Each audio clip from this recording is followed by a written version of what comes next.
আসসালামু আলাইকুম। আবারও হাজির হলাম আপনাদের মাঝে নতুন আরেকটি ভিডিও নিয়ে। আজকের ভিডিওটি একটি সতর্কবার্তা হিসেবে ভিডিওটি তৈরি করা। তো যাই হোক, আমাদের সামনে যে স্পিকারটি আছে এটি একটু মাইক্রোল্যাব TM-N1 এর স্পিকার।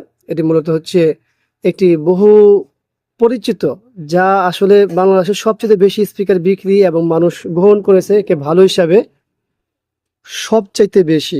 মাইক্রোল্যাবের শুধুমাত্র TM-N1 যেই পরিমাণ বিক্রি হয়েছে এবং মানুষ কিনেছে, এটা আজকে 9 বছর 10 বছর অ্যাভারেজে চলছে। এখনও তার বেস এবং সাউন্ড কোয়ালিটি আগের মতো।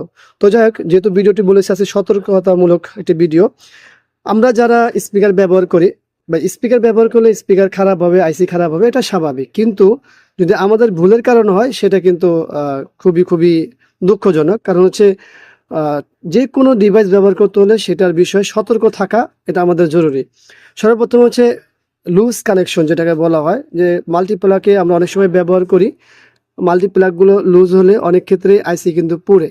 তবে মাইক্রোল্যাবের ক্ষেত্রে কিন্তু আমরা দেখেছি এর আগেও, যেহেতু আমাদের পাওয়ার সেকশনটা হলো ট্রান্সফর্মার দিয়ে করা, তো সেই ক্ষেত্রে পাওয়ারের জন্য ট্রান্সফার পড়বে বা লুজ কানেকশনের জন্য আমাদের ট্রান্সফরমারটা পড়ে যাবে, আইসি পড়বে না। আইসি পড়ার পিছনের কারণ হচ্ছে সবচেয়ে বড় বিষয়, সেটা হলো অনেকেই আমরা আছি যে একটা স্পিকারের সাউন্ড ভালো লাগে না, মানে প্রত্যেকটা স্পিকারই ডাবল করতে চাই, আমরা 4 স্টোন করতে চাই।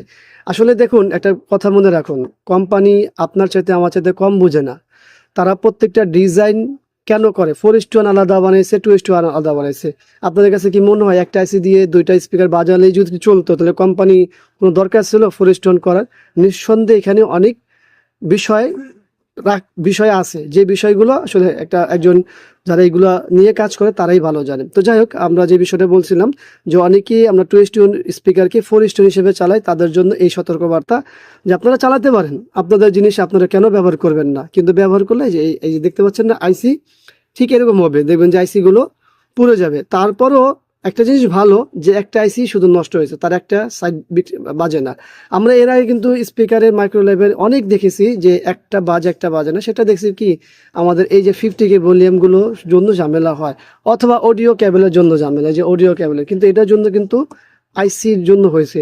এবং আইসিটা কেন খারাপ হয়েছে, ওই যে একটা স্পিকারের সাউন্ড ভালো লাগে না, ডাবল করতে হবে প্রত্যেকটাই, যার কারণে হয়েছে। তো আইসিটা পরিবর্তন করে দেখি আমাদের মূল কাজ হয়েছে কিনা। যদি হয় আলহামদুলিল্লাহ, না হলে অবশ্যই দেখতে হবে যে সমস্যা আর কোথায় আছে। তবে আইসিটা পরিবর্তন করলে হয়ে যাবে, এটা আমি আশাই করতে পারি, একজন টেকনিশিয়ান হিসেবে এটা আশাই করতে পারি। তো চলুন আইসি পরিবর্তন করি। এই হলো আইসির অবস্থা, দেখতেই পাচ্ছেন আমরা নতুন একটা আইসি লাগিয়েছি। তো এই আইসি লাগানোর সময় একটি বিষয় না বললেই নয়, অনেকে জিজ্ঞাসা করে আমাদের কাছে এগুলো কি অরিজিনাল পাওয়া যায় কিনা। নিঃসন্দেহে অরিজিনাল আইসি পাওয়া যায় এবং লোকাল যে আইসিগুলো আছে সেগুলোও পাওয়া যায়। এখন যারা রেগুলার কাজ করে তাদের কাছে এই আইসিগুলো আছে। আমি বলবো না আমার কাছে আসতে হবে বা আমার কাছে আইসি চাইলে আমি আইসি দিতে পারবো, কারণ হচ্ছে আমি এখন স্পিকারে খুবই কম কাজ করি। তারপরে দুইটা একটা আসলে অনেক ভাই ব্রাদারকে মানা করতে পারি না, সেই হিসাবে কাজগুলো করা আর ভিডিও দেওয়া। যদি আমি ভিডিও দিতে চাই এবং আমি যদি কাজ করতে চাই, প্রতিদিনই 10-12টা ভিডিও করা আমার পক্ষে সম্ভব, অন্তত স্পিকারের উপরে, কিন্তু আমি করি না। কারণ হচ্ছে কি, আমি ভাই মনিটরের প্যানেলে কাজ করি সবচেয়ে বেশি, বর্ডারলেস মনিটরগুলো। তো আমাদের সাথে সেই বিষয়গুলো নিয়ে যোগাযোগ করতে পারেন, স্পিকার নিয়ে যোগাযোগ করতে পারেন না যে তা না, তবে আমরা সুযোগ কম থাকে যার কারণে কাজ করি না। তো যাই হোক, আমরা যে আইসিটি লাগাইছি সেটা চলে কিনা সেটা দেখবো। আমরা পাওয়ারটি দিই, কোনো গান বাজাবো না, আমরা জাস্ট এই আমাদের লেফট রাইট সাইডে যে স্পিকারটি আছে সেটা গ্রিড দেখবো। কারণ কি জানেন, আমাদের এই ভিডিওটা আমাদের যাবে হচ্ছে ফেসবুকেও যাবে, শুনতে পাচ্ছেন? এলো গ্রিড, আমাদের এই আইসিটাই শুধু পড়ছিল, ঠিক আছে। তো যাই হোক, আমরা পাওয়ারটি অফ করে দিব, ফিটিং করব, তারপরে বাকিটুকু কাজ করব।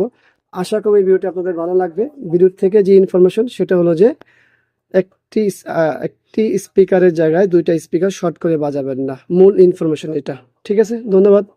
দেখা হবে অন্য কোনো বিষয় নিয়ে। আজকের মধ্যে এখানে বিদায়। আল্লাহ হাফেজ। আসসালামু আলাইকুম রহমতুল্লাহি ওয়া বারাকাতুহু।